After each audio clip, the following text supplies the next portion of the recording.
Welcome to Lex lectures.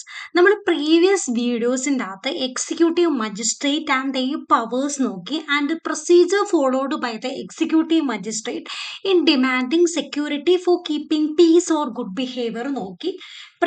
Playlist ആയിട്ട് ഞാൻ കൊടുത്തിട്ടുണ്ട്, ചെക്ക് ചെയ്തിട്ട് വേണം ഈ വീഡിയോ കാണാൻ. അതിൻ്റെ ബാലൻസ് ആയിട്ടാണ് ഈ വീഡിയോ കൊടുത്തിരിക്കുന്നത്. First of all, power to disperse unlawful assembly. നമ്മളിപ്പം എക്സിക്യൂട്ടീവ് മജിസ്ട്രേറ്റിന്റെ പവേഴ്സ് ആണ് നോക്കുന്നത്.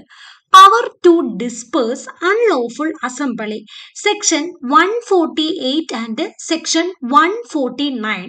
An executive magistrate can demand any unlawful assembly to disperse, and if an unlawful assembly does not disperse on such command, and the executive magistrate can disperse it by civil force or by armed force. An office in charge of a police station not below the rank of sub-inspector can also command an unlawful assembly to disperse, and if necessary use civil force for dispersing it. However, he has no power to use armed force without an order of executive magistrate. നമുക്ക് executive മജിസ്ട്രേറ്റിന് ഒരു unlawful assembly disperse ചെയ്യാൻ command ചെയ്യാനുള്ള ഒരു power ഉണ്ട് നമ്മുടെ executive മജിസ്ട്രേറ്റിന്.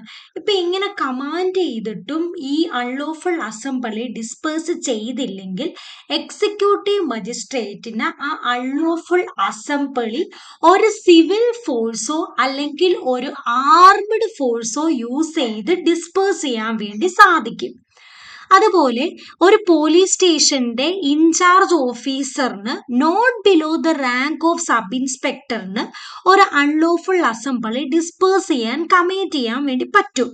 പക്ഷേ ഇവിടെ civil force ഉപയോഗിച്ച് ഡിസ്പേഴ്സ് ചെയ്യണമെങ്കിൽ നമുക്ക് എന്താണ്, എക്സിക്യൂട്ടീവ് മജിസ്ട്രേറ്റിന്റെ ഒരു ഓർഡർ വേണം ഈ പോലീസ് ഓഫീസറിന്. അപ്പോൾ power to dispose unlawful assembly എന്താണ്, എക്സിക്യൂട്ടീവ് മജിസ്ട്രേറ്റിന് കമാൻഡ് ചെയ്യാൻ പറ്റും ഡിസ്പേഴ്സ് ചെയ്യാൻ പറഞ്ഞുകൊണ്ട് ഈ അൺലോഫുൾ അസംബ്ലി. അത് ഡിസ്പേഴ്സ് ചെയ്തില്ലെങ്കിൽ സിവിൽ ഫോഴ്സോ ആർമഡ് ഫോഴ്സോ യൂസ് ചെയ്യാം. ഒരു പോലീസ് സ്റ്റേഷന്റെ ഇൻചാർജ് പോലീസ് ഓഫീസറിന് കമാൻഡ് ചെയ്യാം ഒരു അൺലോഫുൾ അസംബ്ലി ഡിസ്പേഴ്സ് ചെയ്യാൻ. പക്ഷെ സിവിൽ ഫോഴ്സ് ഉപയോഗിക്കണമെങ്കിൽ നമ്മുടെ ഓർഡർ ഓഫ് എക്സിക്യൂട്ടീവ് മജിസ്ട്രേറ്റ് വേണം. ഐ ഹോപ്പ് അത് മനസ്സിലായെന്ന് ഞാൻ വിശ്വസിക്കുന്നു. Power to order for removal of public nuisance, section 152 to 162 of സംഹിത. All district magistrate or regional divisional officer can, after giving a show cause notice, make the following orders for the removal of public nuisance. നമുക്ക് ഒരു district മജിസ്ട്രേറ്റിനോ അല്ലെങ്കിൽ നമ്മുടെ regional divisional ഓഫീസറിനോ show cause notice കൊടുത്തു കഴിഞ്ഞതിന് ശേഷം എന്താണ് following orders public nuisance remove ചെയ്യാൻ വേണ്ടി മേഡ് ചെയ്യാൻ വേണ്ടി പറ്റും. എന്തൊക്കെ ഓർഡേഴ്സ് ആണ് നമുക്ക് നോക്കാം. If a person causes any unlawful obstruction or nuisance to any public place or in any way, river or channel which is unlawfully used by the public, the district magistrate or RDO may order to remove any such obstruction or nuisance with the prescribed time. ഏതെങ്കിലും ഒരു വ്യക്തി ഒരു public പ്ലേസിനോ ഒരു റിവറിലോ അല്ലെങ്കിൽ ഒരു public വേയിലോ ഒരു ചാനലിലോ unlawful ആയിട്ടുള്ള ഒരു ഒബ്സ്ട്രക്ഷൻ നടത്തുകയാണ്, ഒരു തടസ്സം കോസ് ചെയ്തു അൺലോഫുൾ ആയിട്ട്. അപ്പോൾ ആ തടസ്സം ഒരു പ്രിസ്ക്രൈബ്ഡ് ടൈമിനുള്ളിൽ റിമൂവ് ചെയ്യണം എന്നും പറഞ്ഞുകൊണ്ട് നമ്മൾ ഡിസ്ട്രിക്ട് മജിസ്ട്രേറ്റിനും RDOയിനും ഒരു ഓർഡർ പാസ് ചെയ്യാൻ വേണ്ടി സാധിക്കും. അതാണ് നമ്മുടെ ഫസ്റ്റ് പോയിന്റ് പറയുന്നത്. If a person conduct any trade or occupation or keep any goods which is injurious to the health or physical comfort of the community, the district magistrate or sub divisional magistrate may order to desist from carrying on such a trade or occupation or regulate the keeping of any such goods. ഇപ്പം ഏതെങ്കിലും ഒരു വ്യക്തി ഒരു ട്രേഡോ ഓക്യുപ്പേഷനോ carry ചെയ്യുകയാണ് അല്ലെങ്കിൽ എന്തെങ്കിലും ഒരു goods keep ചെയ്യുകയാണ്, ആ ട്രേഡോ ഓക്യുപ്പേഷനോ അല്ലെങ്കിൽ ആ ഗുഡ് കീപ്പ് ചെയ്യുന്നത് മൂലം നമ്മുടെ പബ്ലിക് കമ്മ്യൂണിറ്റിയുടെ ഹെൽത്തിനെയും ഫിസിക്കൽ കംഫേർട്ടിനെയും ബാധിക്കുന്നുണ്ടെങ്കിൽ നമ്മുടെ സബ് ഡിവിഷണൽ മജിസ്ട്രേറ്റിന് അല്ലെങ്കിൽ ഡിസ്ട്രിക്ട് മജിസ്ട്രേറ്റിന് ആ ട്രേഡോ ഒക്യുപ്പേഷനോ അല്ലെങ്കിൽ ആ ഗുഡ് കീപ്പ് ചെയ്യുന്നതോ നിർത്താൻ സ്റ്റോപ്പ് ചെയ്യാൻ പറഞ്ഞുകൊണ്ട് ഓർഡർ ചെയ്യാൻ പറ്റും എന്നാണ് സെക്കൻഡ് പോയിന്റ് പറയുന്നത്. If a person construct any building or dispose any substance which is likely to occasion conflagration or explosion, the district magistrate or the subdivisional magistrate may order to prevent or stop construction of such a building, tent or structure of such a substance. ഇപ്പം ഏതെങ്കിലും ഒരു വ്യക്തി ഒരു building construct ചെയ്യുവാണ്, അല്ലെങ്കിൽ കുറച്ച് വസ്തുക്കൾ dispose ചെയ്യുവാണ്. ഇതുമൂലം ഈ ഡിസ്പോസൽ മൂലമോ അല്ലെങ്കിൽ ഈ കൺസ്ട്രക്ഷൻ മൂലമോ ഒരു എക്സ്പ്ലോഷൻ, ഒരു തീപിടുത്തം അല്ലെങ്കിൽ ഒരു കൺഫ്ലഗ്രേഷന് കാരണമാകുകയാണെങ്കിൽ നമ്മുടെ ഡിസ്ട്രിക്ട് മജിസ്ട്രേറ്റ് അല്ലെങ്കിൽ സബ് ഡിവിഷണൽ മജിസ്ട്രേറ്റിന് ഈ കൺസ്ട്രക്ഷൻ അല്ലെങ്കിൽ ഈ ഡിസ്പോസൽ നിർത്തിവെക്കാൻ വേണ്ടി ഓർഡർ ചെയ്യാൻ വേണ്ടി പറ്റും. If any building, tent or structure or any tree owned, possessed or controlled by a person is likely to fall and thereby cause injury to person living or carrying on business in the neighborhood or passing by the district magistrate or subdivisional magistrate may order to remove, repair or support such building, tent or structure to remove or support such trees. ഇപ്പം ഒരു ബിൽഡിങ്ങോ ടെന്റോ അല്ലെങ്കിൽ ഒരു സ്ട്രക്ചറോ അല്ലെങ്കിൽ ഒരു ട്രീയോ ഒരു person on ചെയ്യുന്നതോ control ചെയ്യുന്നതോ ആയിരിക്കും. ആ ട്രീയോ ബിൽഡിങ്ങോ സ്ട്രക്ചറോ പെട്ടെന്ന് ഉരുണ്ട് വീഴാൻ സാധ്യതയുണ്ട്. ആ ഉരുണ്ട് വീഴുന്നത് മൂലം അതിലേക്കൂടെ പാസ് ചെയ്യുന്ന വ്യക്തികൾക്കോ അവിടെ താമസിക്കുന്ന വ്യക്തികൾക്കോ നൈബർഹുഡിനോ ഒരു ഇഞ്ചറി കോസ് ചെയ്യുമെങ്കിൽ നമ്മുടെ ഡിസ്ട്രിക്ട് മജിസ്ട്രേറ്റിന് അല്ലെങ്കിൽ സബ് ഡിവിഷണൽ മജിസ്ട്രേറ്റിന് ഒരു ഓർഡർ പാസ് ചെയ്യാം. ഈ ട്രീയോ ടെന്റോ ബിൽഡിങ്ങോ സ്ട്രക്ചറോ ഒന്നെങ്കിൽ റിമൂവ് ചെയ്യുക അല്ലെങ്കിൽ ആ ബിൽഡിങ്ങിനെ ടെന്റിനോ സ്ട്രക്ചറിനോ സപ്പോർട്ട് ചെയ്യുക എന്നും പറഞ്ഞുകൊണ്ട് ഒരു ഓർഡർ പാസ് ചെയ്യാൻ വേണ്ടി സാധിക്കും നമ്മുടെ എക്സിക്യൂട്ടീവ് മജിസ്ട്രേറ്റിന്.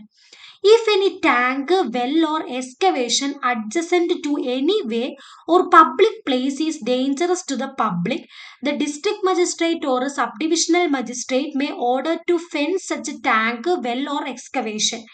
എന്തേലും ഒരു ടാങ്കോ വെല്ലോ എക്സ്കവേഷനോ നമ്മുടെ പബ്ലിക്കിനെ ബാഡ്ലി ബാധിക്കും എന്ന് മനസ്സിലാക്കുക. പബ്ലിക്കിന് ഡേഞ്ചറസ് ആണെന്ന് എക്സിക്യൂട്ടീവ് മജിസ്ട്രേറ്റിന് തോന്നിക്കഴിഞ്ഞാൽ ഈ ടാങ്കും വെല്ലും എക്സ്കവേഷനും ഒക്കെ നമ്മുടെ വേലി കെട്ടി അതിനെ പബ്ലിക്കിന് ഡേഞ്ചറസ് ആയിട്ടല്ലാതെ ആക്കാൻ വേണ്ടി വേലി കെട്ടി അതിനെ പ്രൊട്ടക്ട് ചെയ്യാൻ വേണ്ടി നമ്മുടെ എക്സിക്യൂട്ടീവ് മജിസ്ട്രേറ്റിന് ഒരു ഓർഡർ പാസ് ചെയ്യാൻ വേണ്ടി പറ്റും.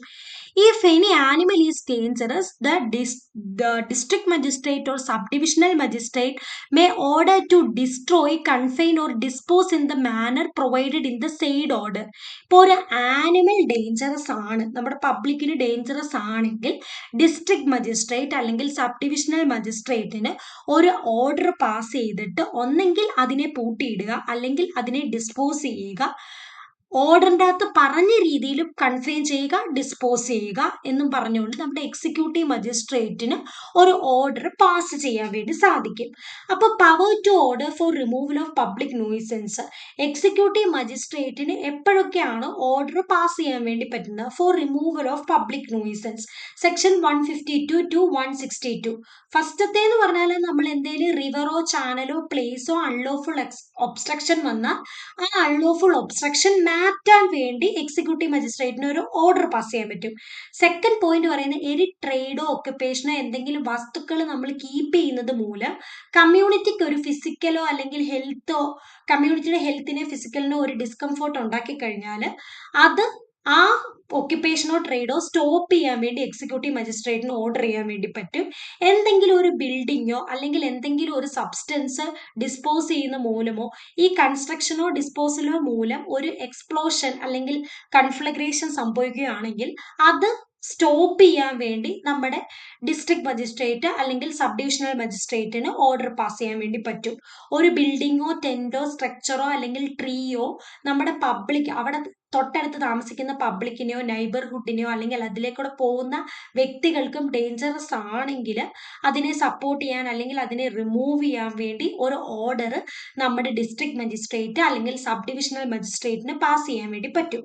ഒരു ടാങ്കോ വെല്ലോ എക്സ്കവേഷനോ നമ്മുടെ പബ്ലിക്കിന് ഡേഞ്ചറസ് ആണെങ്കിൽ അത് ഫെൻസ് ചെയ്യാനുള്ള ഓർഡർ നമ്മുടെ മജിസ്ട്രേറ്റിന് പാസ് ചെയ്യാൻ വേണ്ടി സാധിക്കും.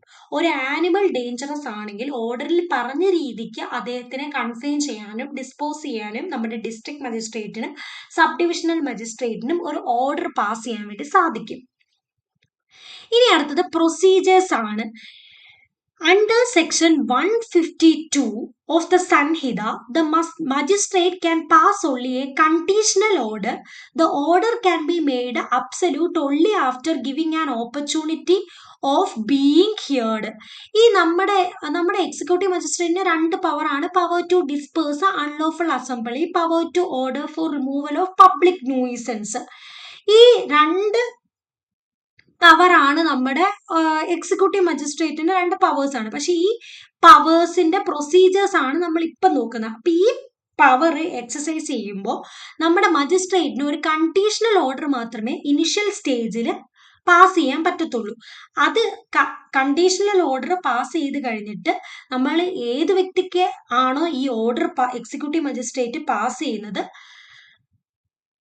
അയാൾക്ക് ഒരു ഓപ്പർച്യൂണിറ്റി ഓഫ് ബീയിങ് ഹിയർഡ് കൊടുത്തു കഴിഞ്ഞാൽ മാത്രമേ ആ വ്യക്തിയെ ഒന്ന് ഹിയർ ചെയ്തതിന് ശേഷം മാത്രമേ നമുക്ക് ആ ഓർഡർ അബ്സല്യൂട്ട് ആക്കാൻ വേണ്ടി സാധിക്കത്തുള്ളൂ. So the person against whom the conditional order is made shall either perform the act within the time fixed in the order or appear and show cause against the order. If he appears and show cause against the order, the magistrate shall take evidence. After taking evidence, the magistrate may either make the conditional order absolute or stop further processing. If the order is made absolute, the person against whom the order is passed will be served with a notice. He shall perform the act as directed in the order within the time specified in the notice. If such act is not performed within time specified in the notice, the magistrate may cause it to be performed and may recover the cost of performing it. അപ്പം നമ്മൾ ആദ്യമേ executive magistrate മുകളിലത്തെ രണ്ട് കേസസിലും conditional order ആണ് pass ചെയ്യുന്നത്. Conditional order ആണ് pass ചെയ്യുന്നത്. Conditional order pass ചെയ്ത് നമ്മൾക്ക് ആർക്ക് എഗനിസ്റ്റ് ആയിട്ടാണോ നമ്മൾ ഈ ഓർഡർ പാസ് ചെയ്യുന്നത് അദ്ദേഹത്തിന് ഒരു ഓപ്പർച്യൂണിറ്റി ഓഫ് ബീയിങ് ഹിയർഡ് കൊടുത്തിട്ട് മാത്രമേ നമ്മൾ ഈ ഓർഡർ അബ്സല്യൂട്ട് ആവത്തുള്ളൂ. ഈ കണ്ടീഷണൽ ഓർഡർ ഏത് കൺസേൺഡ് പേഴ്സൺ ആണോ പാസ്സാക്കുന്നത് അപ്പം ആ ഓർഡറിൽ പറഞ്ഞ ടൈമിലോ ഒന്നെങ്കിൽ അദ്ദേഹം അത് പെർഫോം ചെയ്യും, അല്ലെങ്കിൽ അദ്ദേഹമാണെങ്കിൽ ഈ ഓർഡറിന് എഗനിസ്റ്റ് ആയിട്ട് അപ്പിയർ ചെയ്യും. ഇപ്പം ഈ ഓർഡറിന് എഗനിസ്റ്റ് ആയിട്ട് അപ്പിയർ ചെയ്ത് കഴിഞ്ഞാൽ മജിസ്ട്രേറ്റ് എവിഡൻസ് എടുക്കും. എവിഡൻസ് എടുത്തു കഴിഞ്ഞിട്ട് ഒന്നെങ്കിൽ ഈ കണ്ടീഷൻ ഓർഡർ അബ്സല്യൂട്ട് ആകും, അല്ലെങ്കിൽ ഈ പ്രൊസീഡിങ് മജിസ്ട്രേറ്റ് നിർത്തിവെക്കും. ഈ ഓർഡർ അബ്സല്യൂട്ട് ആയി കഴിഞ്ഞാൽ ഈ കൺസേൺഡ് പേഴ്സൺ ഒരു നോട്ടീസ് സെർവ് ചെയ്യും. ഈ നോട്ടീസ് സെർവ് ചെയ്ത് കഴിഞ്ഞിട്ട് ഈ നോട്ടീസിൽ പറഞ്ഞിരിക്കുന്ന ഈ ഫിക്സഡ് ടൈമിനുള്ളിൽ ആ കൺസേൺഡ് പേഴ്സൺ അത് പെർഫോം ചെയ്തിരിക്കണം. പെർഫോം ചെയ്തില്ലെങ്കിൽ മജിസ്ട്രേറ്റ് അത് പെർഫോം ചെയ്യും. എന്നിട്ട് അതിന്റെ കോസ്റ്റ് ആ കൺസേൺഡ് പേഴ്സണിൽ നിന്നും റിക്കവർ ചെയ്തെടുക്കും. Section 152 of the Sanhita can be used even against statutory bodies like municipalities, corporation and other government bodies if they do any act or fail to do any act which cause public nuisance and environmental pollution. നമ്മുടെ ഈ section 152 of സംഹിത നമുക്ക് statutory ബോഡീസിന് against ആയിട്ടും use ചെയ്യാം. അവരെന്താണ്, ഒന്നെങ്കിൽ public nuisance cos ചെയ്തു, അല്ലെങ്കിൽ എൻവയോൺമെന്റൽ pollution cos ചെയ്തു, അല്ലെങ്കിൽ അവരുടെ എന്തെങ്കിലും ഒരു ആക്ട് മൂലം പബ്ലിക് ന്യൂയിസൻസോ എൻവയോൺമെന്റൽ പൊല്യൂഷനോ സംഭവിക്കുകയാണെങ്കിൽ അവർക്കെതിരെ നമുക്ക് ഈ സെക്ഷൻ 152 ഓഫ് സംഹിത എക്സസൈസ് ചെയ്യാൻ വേണ്ടി സാധിക്കും. അപ്പൊ ഇന്ന് നമ്മൾ ഇവിടെ പഠിച്ചത്, ഈ വീഡിയോക്കകത്ത് നമ്മൾ നോക്കുന്നത് power to dispose unlawful assembly. Executive മജിസ്ട്രേറ്റിന് ആ പവർ ഉണ്ട്. സെക്ഷൻ 148 ആൻഡ് 149 ആണ് പറയുന്നത്. Power to order for removal of public nuisance section 152 to section 162 ആണ് പറയുന്നത്. അത് ഏത് പ്രൊസീജിയർ വഴിയാണ് അത് നമ്മൾ ഇംപ്ലിമെന്റ് ചെയ്യുന്നത്? ഫസ്റ്റ് ഒരു കണ്ടീഷണൽ ഓർഡർ ആണ് പാസ് ചെയ്യുന്നത്, പിന്നെ അത് അബ്സല്യൂട്ട് ആവത്തുള്ളൂ. ഈ സെക്ഷൻ 152 ഓഫ് സംഹിത നമുക്ക് സ്റ്റാറ്റ്യൂട്ടറി ബോഡീസിന് എഗനിസ്റ്റ് ആയിട്ടും എക്സസൈസ് ചെയ്യാൻ വേണ്ടി സാധിക്കും. ഐ ഹോപ്പ് ഇത് ക്ലിയർ ആണെന്ന് ഞാൻ വിശ്വസിക്കുന്നു. എന്തെങ്കിലും ഡൗട്ട് ഉണ്ടെങ്കിൽ കമന്റിൽ പറഞ്ഞാൽ മതി. ഈ വീഡിയോ യൂസ്ഫുൾ ആയെങ്കിൽ please like, subscribe and support me.